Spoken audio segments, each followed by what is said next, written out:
Kalau korang tengah cari selimut untuk anak bujang korang ke ataupun selimut untuk diri sendiri, aku suggest korang belilah selimut waffle wave ni korang. Waffle wave ni kalau korang perasan lah, kalau korang pernah tidur dekat hospital, ni sebiji macam selimut hospital tau.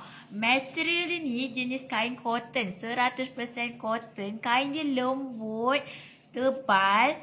Kalau korang pakai selimut ni dan aircon, memang dia dapat panaskan badan. Walaupun dia tebal tapi dia ringan je korang. Korang tengok ni, tekstur dia sangat cantik. Lepas tu kan dia punya jahitan pun sangat kemas tau. Selimut ni ada macam-macam colour. Nak colour pink ada, merah ada, yang ini warna grey. Saiz selimut ni korang, saiz single lah, memang besar lah.